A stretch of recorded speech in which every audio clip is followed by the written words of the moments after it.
Hi, good evening everyone. It's been a long time since I last do up a running shoe review, and right now with me you can see this is a pair of just arrived from China. This brand is called Xtep, and this model is called 160X. What is so interesting about this pair of racing shoe, marathon racing shoe, is that this is a Pebax foam with carbon plate shoe, and in terms of pricing is considered to date one of the cheapest among the expensive carbon plate marathon racing shoes. Yeah, so let's dive a little bit deep into this pair of this brand from China, Xtep. Okay, first of all, maybe we should break down how this goes about. We talk about the upper first, followed by the midsole, and followed by the outsole. And after that, we do some comparison with other brands of a similar kind of design. Okay, so again, this model debuted end last year, and officially it was debuted in January in Xiamen Marathon in China, first Saturday of January this year. Okay, and this company Xtep sponsors a lot of Chinese national runner, and one of the national runner, his name is called Dong Guojian, if I'm not wrong. He ran like a 2:08 PB, second fastest China marathon timing in 2019. He did that in Berlin marathon last year, wearing this pair, but in red color. So luckily, I also have for this model, right, it also comes with the red color here as shown. So I also have the red, but this is not my size. Okay, holding on, this is let me check the size. It is Euro 42, equivalent to 26.5 centimeter. Yeah, while this is the other colorway. If I'm not wrong, this is the Xiamen colorway, if I'm not wrong. Okay, this is my size at Euro 41 or 26 centimeter. Okay, usually I wear 25.5, but because this is only exclusively sold in China, so I'm not too sure what size should I get. So I was quite reluctant to get true to size, so I gambled a little bit, so I ordered 26. And in terms of fitting wise, later I'll talk a bit more. Okay, so let's take a look at the weight.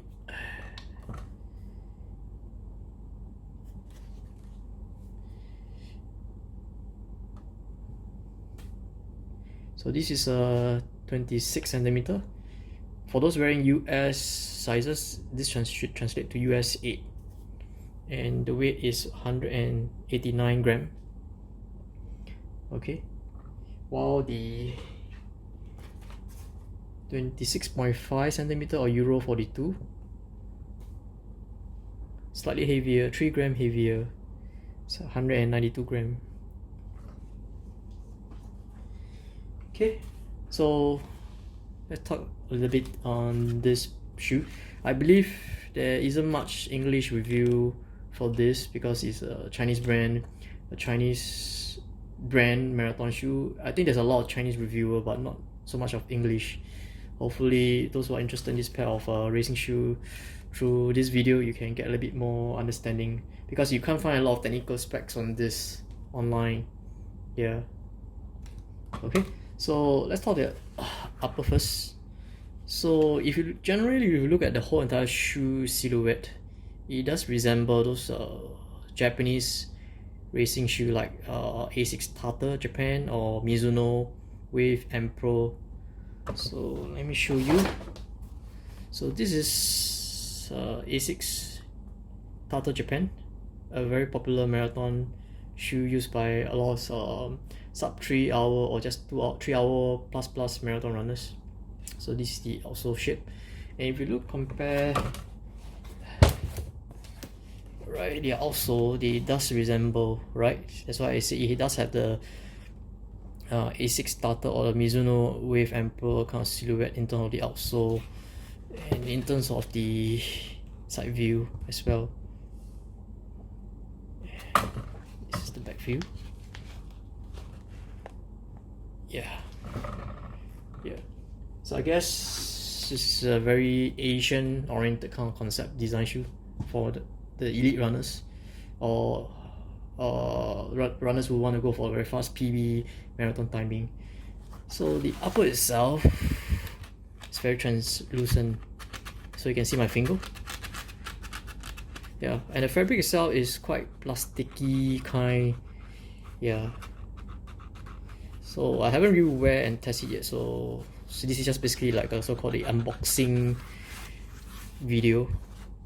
So almost shoe is basically all you can see through. Yeah. And the tongue itself is a very thin piece of tongue. It's not gusset. Yeah, you can see it's not gusseted, but it's a very thin flat racing shoe. It's just like those sweet light fabric. Likewise for the toe cap here, these are all the sweet light material. And the heel collar lightly padded, and with this additional, they call it soft pot, if you can see. Not sure if you can see the reading. There's a wording there that states soft pot.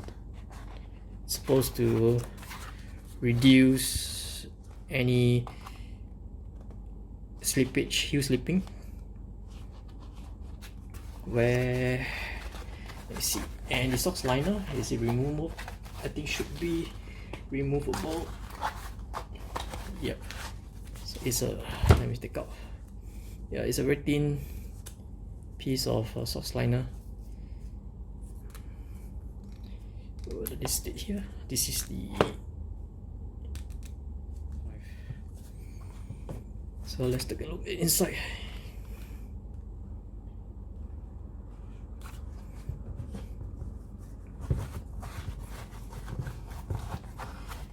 And let's look at the eyelet. It's all sweat like material.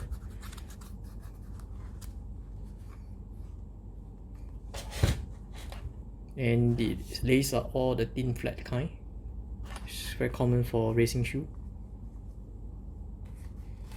Okay, this is the back view on the heel counter. Heel counter is not semi-rigid, I would say. You can press it, some form of push it down, a bit of stability behind on the heel counter, so it's not that soft, semi-rigid, I would say. Okay, so that's it about the upper. Then let's dive into the midsole, which is the highlight of the shoe. You can see that it's very soft, spongy, styrofoam feel.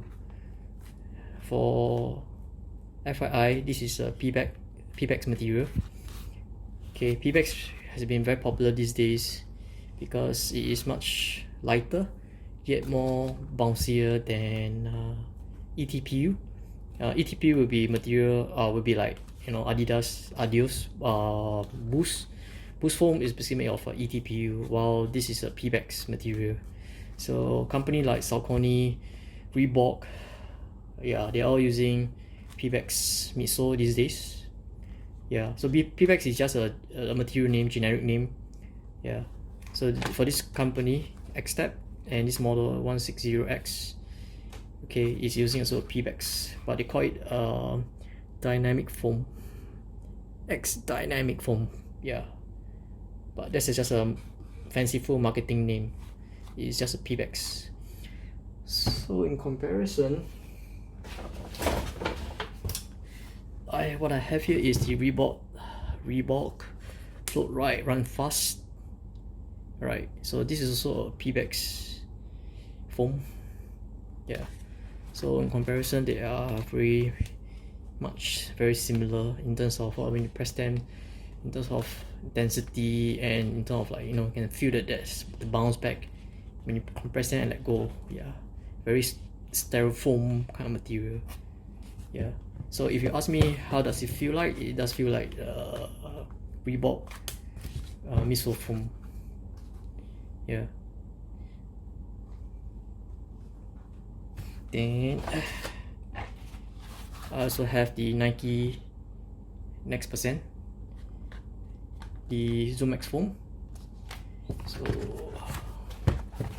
So if you ask me to compare between the Zoom X and the X Dynamic foam from Xtep, definitely the Zoom X feel more firm, while the X Dynamic foam is slightly softer. But well, a lot of records are broken using this. So what can you say about Zoom X? Definitely one of the best marathon running shoe out there, record breaker. For the Chinese guy who wear this and ran a 208, well, something must be unique about this pair of shoe.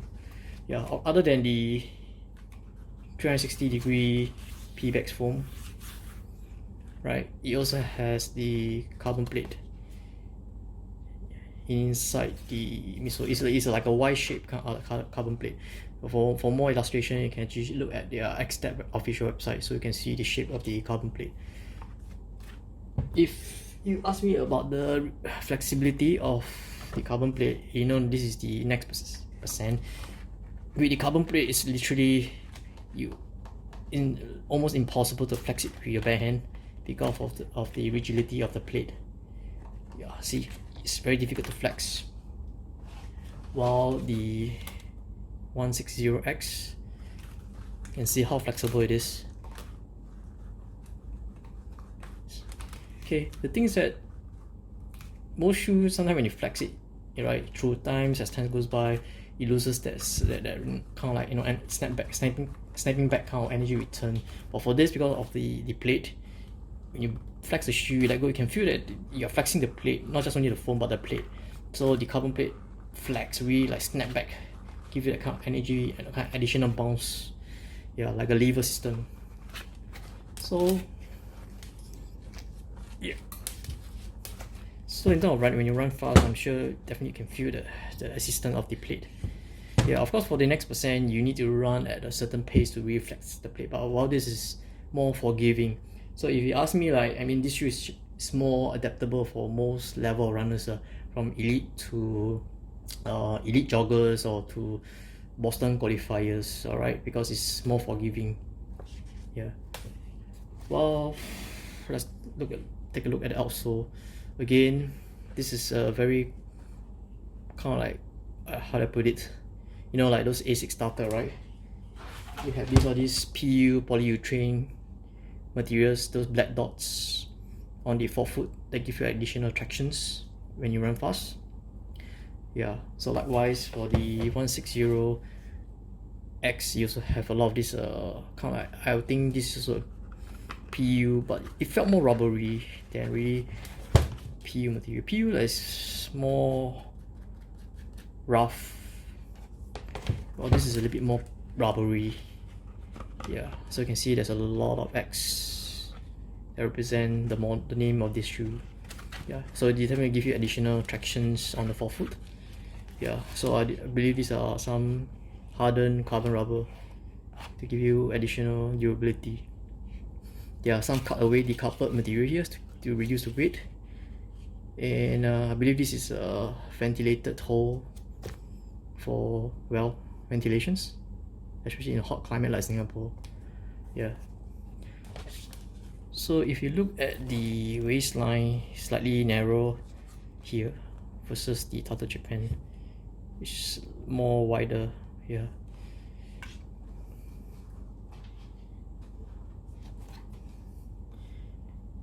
Yep. So I have not run with this yet since I received it today, so tomorrow I will try it and see how it goes. So you can see here, this is the carbon plate as well from the heel. Carbon plate. Yeah.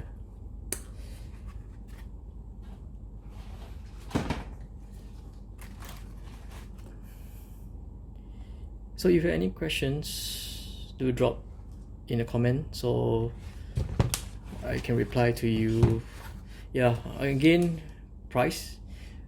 This costs retail renminbi 899 or 900 renminbi, about Singapore $180. So if our US dollars will be about 100. Let me check.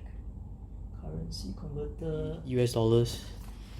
Yeah, if you compare with other similar P-backs with carbon plate racing shoe, this has to be the cheapest, most affordable at this point of time. Yeah, if you like this video, give a thumbs like, share with your friends, and let me know your comments if you have this pair of shoe. Yeah, thank you. Yep, so right now a demonstration on the fitting. So you can see my toe.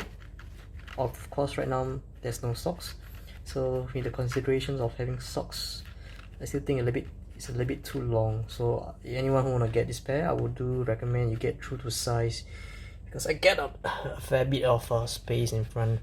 It might be good for like training or long run, but in terms of racing, you want it to be a little bit more snug. Yeah, so definitely recommend a true to size fitting. So I definitely need like a 25.5 instead of like this 26.